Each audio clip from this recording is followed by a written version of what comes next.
aja. Gampang kan? Gampang.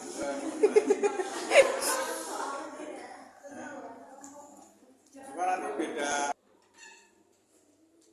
Ini kan ini punya O elektronnya. Ini punya A. Ini. Nah, selesai kan?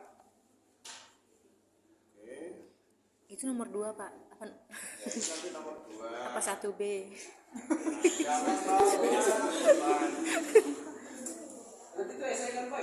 Hah? Itu esai kan ya? Apanya? Soalnya. Kenapa? Soalnya esai kan? Masuk pilihan Iya. ada. Udah. Nah, bisa ya. Oke. Gampang ya? Lebihnya kayak gini.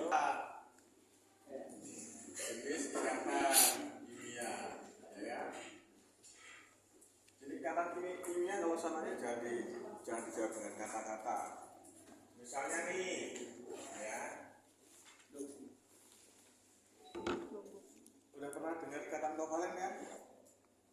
Udah pernah dengar itu? Belum. Tidak tahu ya kalian. Insya Allah bisa. Saya salah. Ingatkan kaki ini, nyawa ini. Kita OH. Pernah dengar ini belum? Belum ya? Belum. Coba cari di situ. Di tabel periodik bawah nggak? Nah, berapa ya?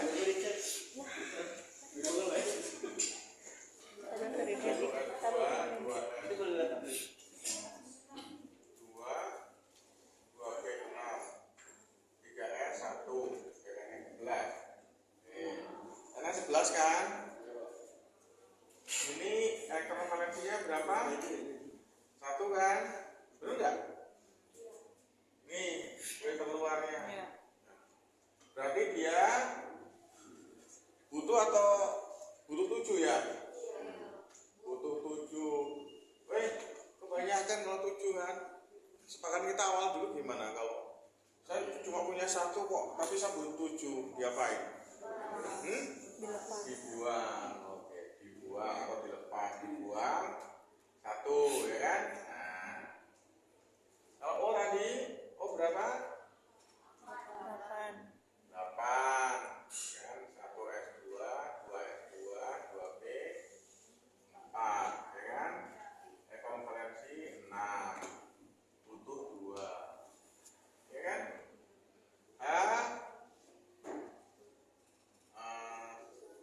S1 elektron valensi 1 butuh 2 saja. H itu 2 saja ya, khusus H. Yang lain 8, yang ini cuma 2. Butuh 1, ya kan? Oke, yang ini melepas, ini buang, maka nulisnya menjadi gini kan? Butuhnya 2. Dasarnya dia sudah punya 6 kan? Yang ini dari H, yang ini dari Na. Na ini. Betul kan? Benar kan? Benar nggak? Na melepas 1, membuang butuh 1, tapi dia kerjasama. Nah, lihat. Kenapa Na membuang 1 daripada mencari 7? Karena kalau dia mencari 7 itu kan berat. Dia modalnya cuma 1, lebih baik dia buang. Karena kalau dia buang, elektron valensinya berapa ini? Kalau saya buang di sini, berapa elektron valensinya? 8 kan? Ya, elektron valensinya nih. Kalau ini saya buang kan ya ini nih. Kan elektron valensinya 8, sudah stabil, jadi saya buang saja. Sehingga yang ini benar-benar punya Na, dia benar-benar buang. Dia benar buang ke sana. Nah, bedanya gini. Yang Na itu membuang 1 elektron ditangkap sama O, ya. Yang H, dia hanya itu menyetor tapi juga minta. Jadi ini adalah kerjasama H dan O, ya kan? Ini kerjasama H dan O. Yang ini benar-benar dibuang sama Na. Jadi 1 elektron dibuang sama Na, ditangkap O, yang satu lagi disumbang sama H, tapi H juga masih punya milik gitu loh. Dia masih nempel. Tapi secara teori akhirnya mengungkapkan, oh punya 8, 1, 2, 3, 4, 5, 6, 7, 8. Satu dari H, satu dari Na. Nah, bedanya begini. Kalau H, dia masih memiliki, masih nggak memberikan, tapi bekerja sama. Nyumbang kan? Dia nyumbang satu, O-nya nyumbang satu, sehingga H, elektron keluarnya ada 2. Nah, berarti kan oke. Yang O disumbang sama X, sama H, yang X ini punya H, sehingga dia jadi tambah 1 dari H, 8, yang satu lagi dari Na. Nah, Na ini benar-benar nyumbang. Kalau ini adalah kerjasama, ya, ini kerjasama. Yang ini benar-benar disumbangkan. Beda ya. Nah, elektron hasil kerjasama ini yang membuat ikatan yang disebut ikatan kovalen, ya kan? Kovalen. Kalau yang ini benar-benar dibuang sana kan, karena itu satu elektron dia buang, maka ini ikatannya menjadi ikatan ionik. Nah, ya, karena ini kerjasama. Nah ini kalau ini melepas, oke? Ketahuan enggak? Masuk akal enggak? Masuk akal kan? Nah, tetapi ini udah ya.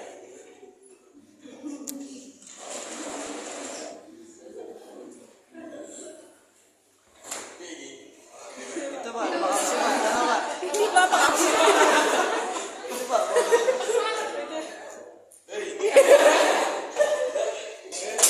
Tidak ngantuk.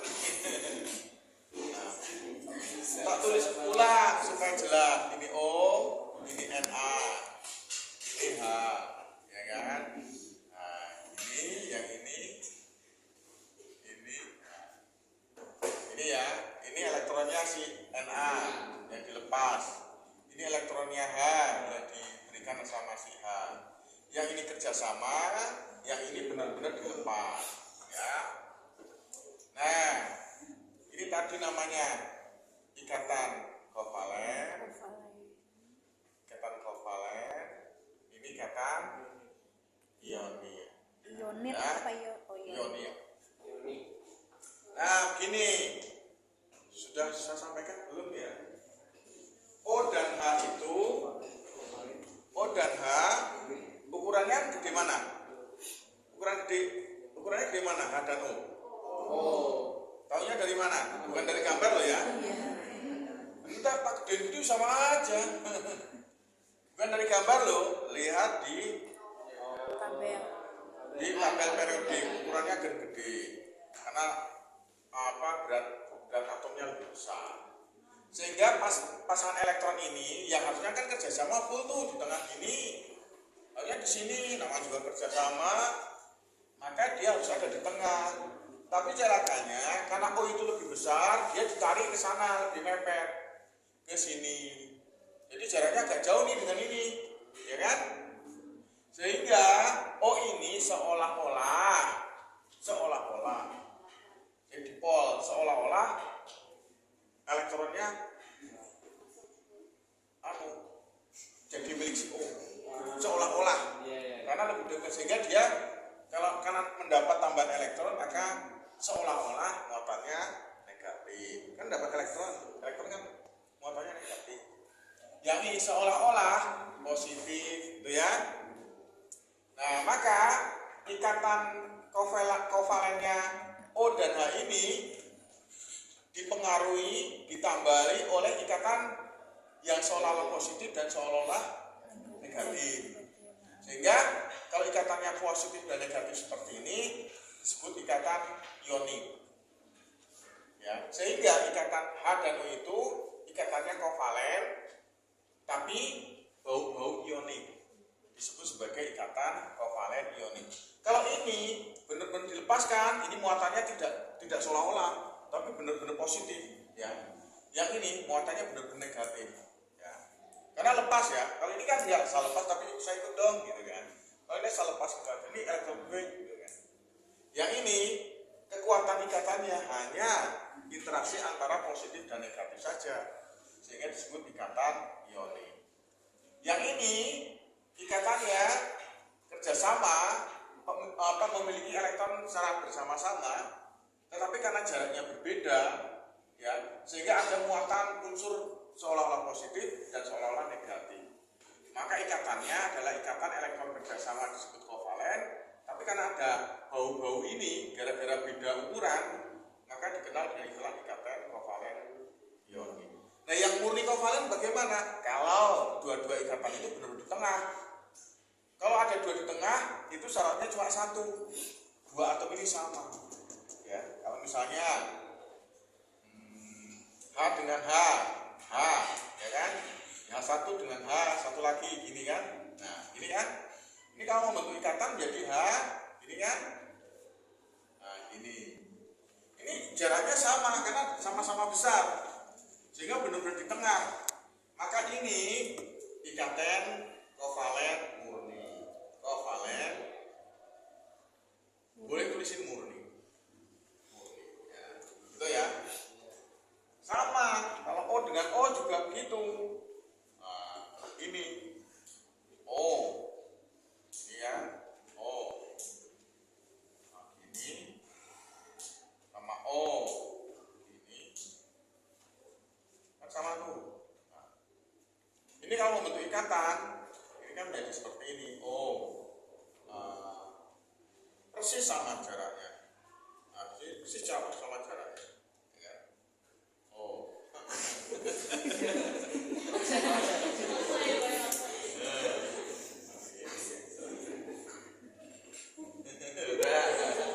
Jadi sama jaraknya ya.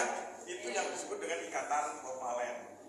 Jadi ikatan kovalen murni itu hanya terjadi pada ikatan dengan atom yang sama. Itu ikatan kovalen murni karena jaraknya menjadi pas. Tarik menariknya kan sama tuh kekuatannya, sehingga dia benar-benar sama.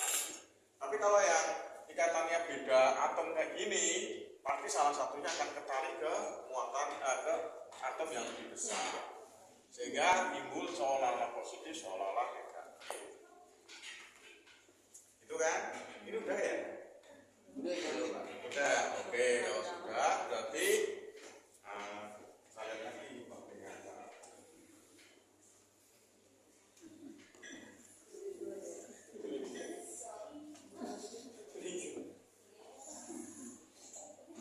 Oh ya, konsep mau sudah kan? Ayo, jangan belum dong.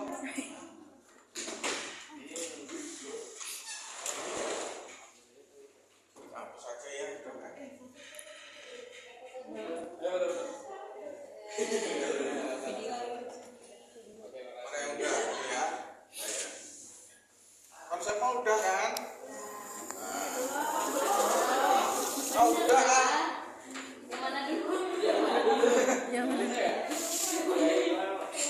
Konsep kan udah. Jadi konsep itu ketika kita ngomongin kayak gini-gini itu kan kita masih ngawang-ngawang kalau tidak tahu berapa sih jumlahnya. Jadi konsep itu konsep adalah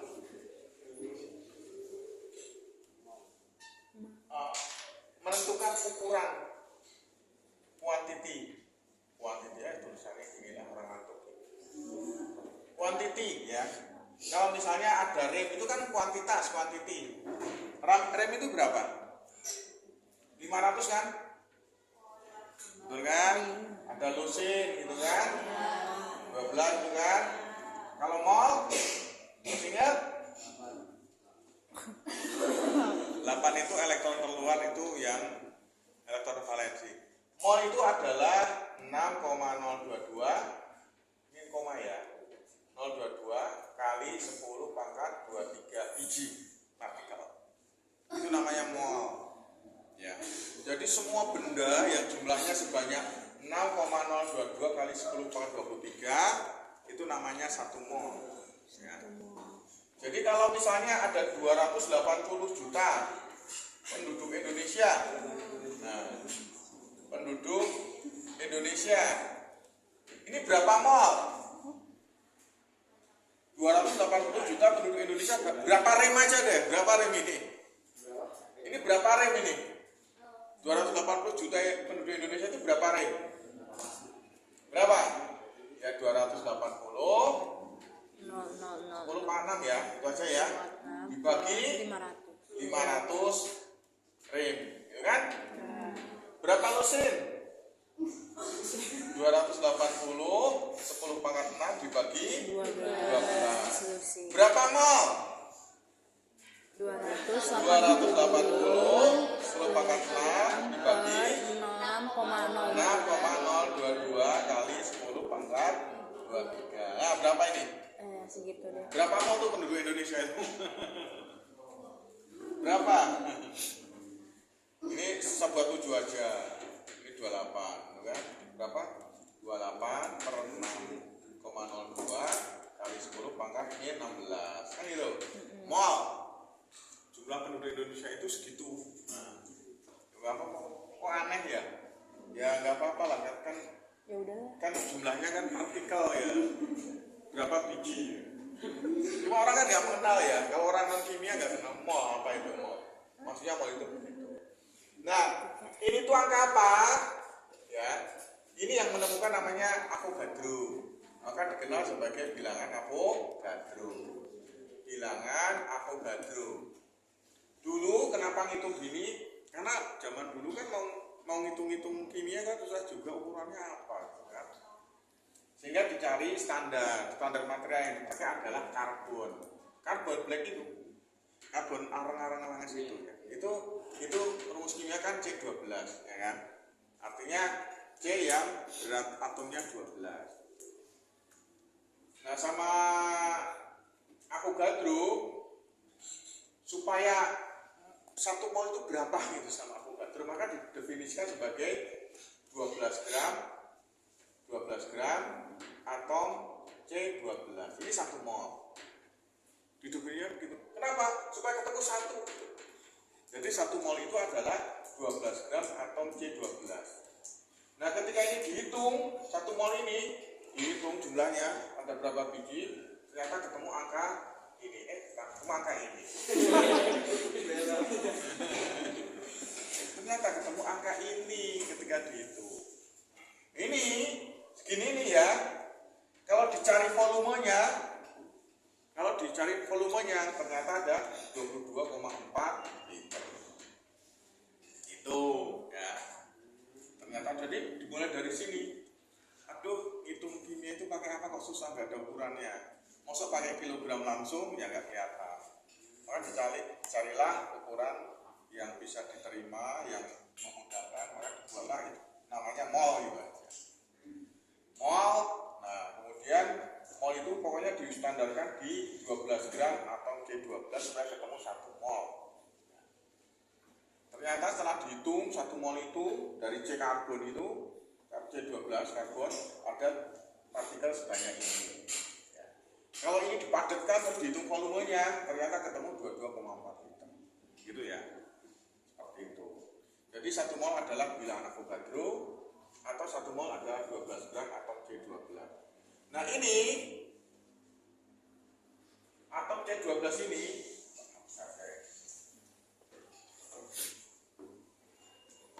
udah kan? Berarti kapan sudah loh ya? Ikatan sudah. Jadi kalau ditanya jenis ikatan seperti apa, gambarkan skemanya seperti tadi. Contohnya seperti apa? Boleh pakai contoh ini atau contoh yang lain. Sampai mana saya takut.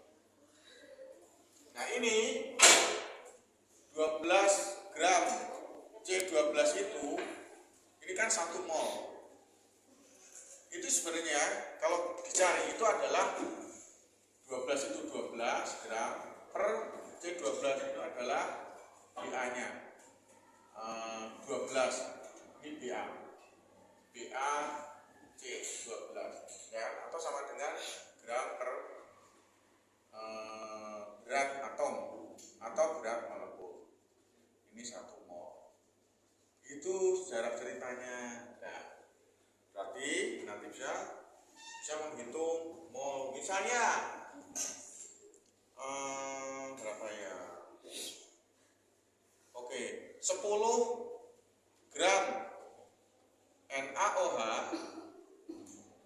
ya 10 gram NaOH itu berapa mol? Adalah 10 per BM-nya NaOH. Berapa BM-nya? 10 per Na berapa? 22 misalnya. O-nya berapa? 16, benar kan? H-nya berapa? 1 berapa? Ini dari tabel Bradley ya, Na22. Coba dicek berat atomnya. Berat molekul, berat atom dari Na berapa? Tepatnya berapa? Yang bawah.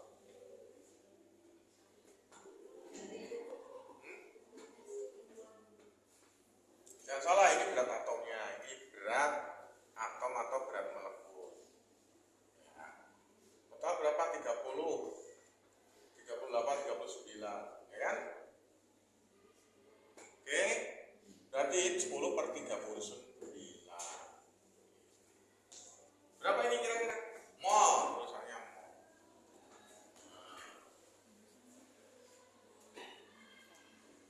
Tuh, ya. Dan berhenti dulu. Sampai sini udah ketemu mol kan? Udah bisa ngitung mol kan? Berarti ada berapa partikel NaOH kalau dihitung? 0,3. Hah? Ini berapa kalau dihitung? 0,25. Oke ya. Bola kira-kira lah. 26 lah. Biar agak unik. 0,26 mol. Ini ada berapa partikel ini? 1 mol ada berapa partikel? 6,022. Berarti kalau 0,26 mol ada berapa partikel? Ya tinggal kaliin sama dengan 0,26 kalikan 6,02 kalikan 10 pangkat 23 partikel NaOH. Banyak kan? Segini. Nah.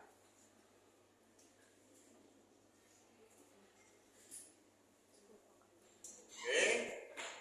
Nah. Sekarang kita masuk ke pH.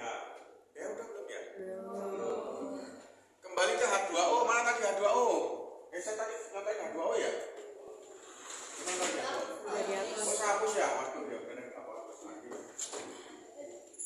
Apa? Nah, H2O itu kan gini ya. Oh, ini. Ini H, ini H.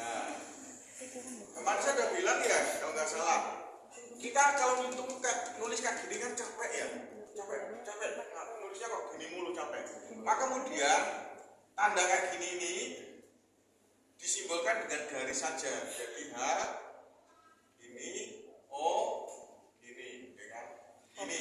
Nah, tapi lama-lama juga malas ngapain kita coret yang gini tadi udah kepahami, ya kan? Ayo tulis saja begini. H, O, H. Jadi tanda ini adalah tanda pasangan elektron, ya. Yang elektron yang di atas nggak usah ditulis saja lah. Kita sepakati nggak usah ditulis. Kita udah paham kalau udah kayak gini. Pokoknya kita udah dianggap paham kalau nulisnya HOH. Sebenarnya di sini ada pasangan elektron seperti ini. Ya. Dari sini menjadi seperti ini. Ya. Oke. Jadi nanti di setelah UTS kita ngomongin struktur karbohidrat itu strukturnya agak ruwet kan. Tentunya cuma garis-garis saja. Nah, perhatikan HOH ini. HOH. Secara teori, ya, karena HO dan HO di sini harusnya panjang ini dan panjang ini kan sama tuh ya. Harusnya teorinya. Tetapi kan H itu kan berputar sendiri, O juga berputar di tempatnya, H ini juga berputar di tempatnya dan interaksi dengan alam gitu kan. Pada prakteknya kadang-kadang panjang ini berbeda, jadi seperti ini, agak panjang gitu. Nah, gini kan. Oke. Jadi kalau ibarat suami punya istri dua, itu nggak mungkin adil sama sekali kan? Karena ya itu tadi, ya itu udah naluri kan. Karena manusia dibuat dari H2O itu kan 80% dan H2O ya bentuknya seperti ini. Prakteknya panjang HO di sini dengan O ini tuh nggak bisa sama persis. Jadi O ini tuh benar-benar nggak bisa adil gitu untuk menjaga dua H ini secara sama persis, nggak bisa adil.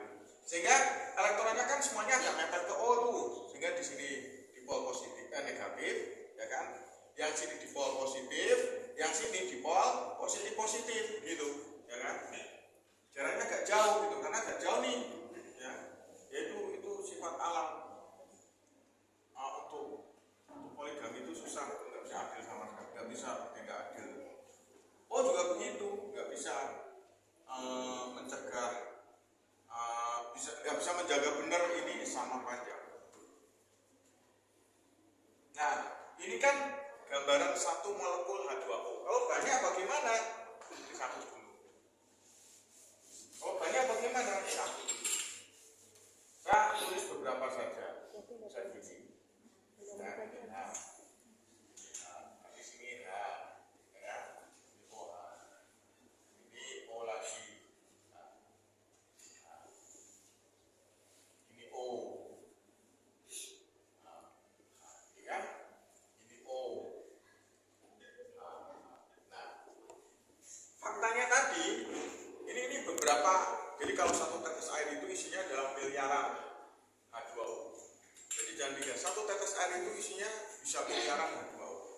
Nah, karena di sini tadi dipolnya negatif, di sini ada dipolnya agak positifnya agak banyak, sini dipolnya adalah positif, ini kan, maka ketemu yang dipolnya negatif, ya kan, ketemu tetangganya, ini dipolnya positif, yang ini dipolnya positif, ini dipolnya positif, ini dipolnya positif, ini dipolnya negatif.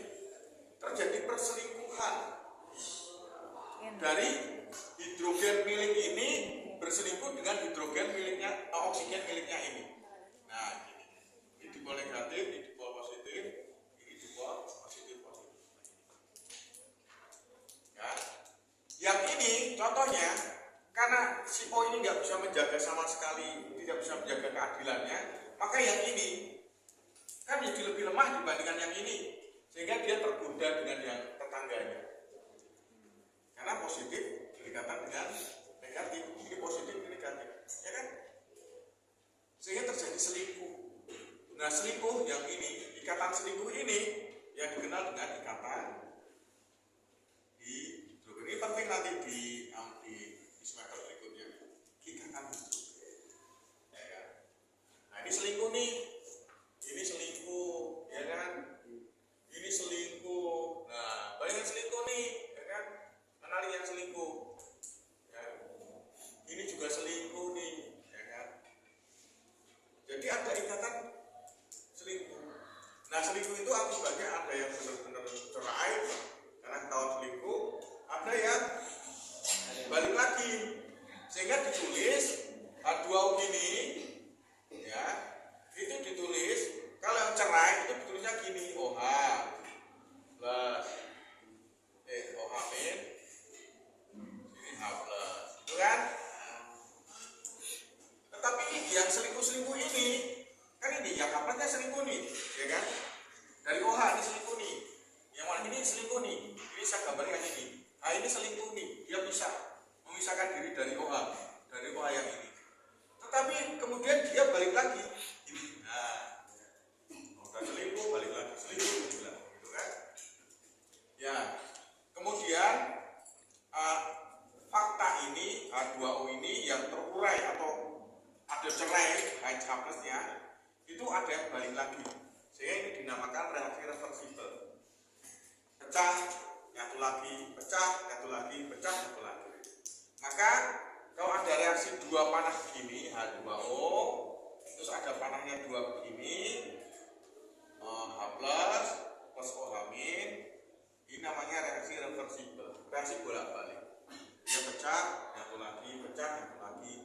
Karena kan interaksinya kan ruwet. Nah, kemudian Arrhenius menghitung yang benar-benar pecah itu berapa sih dari sekian banyak H2O itu. Ternyata Arrhenius ini nama orang. Arrhenius menghitung bahwa ternyata jumlah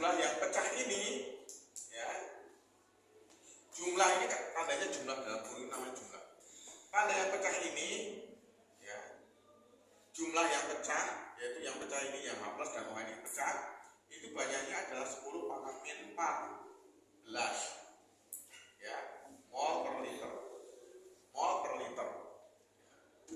Jadi Arrhenius menghitung yang benar-benar pecah itu yaitu H plus dan OH itu sebanyak 10 min 14 per 10 pangkat min 14 mol per liter ya. Nah, bisa hapus.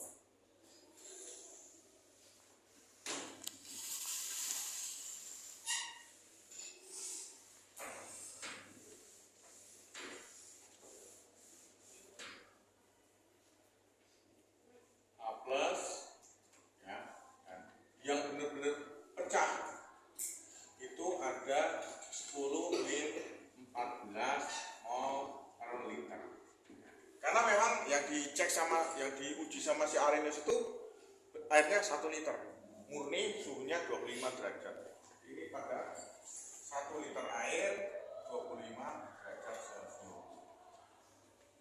Ketemu angka ini dari mana kok ketemu min 14 ya? Itu karena pakai elektrolisa ya.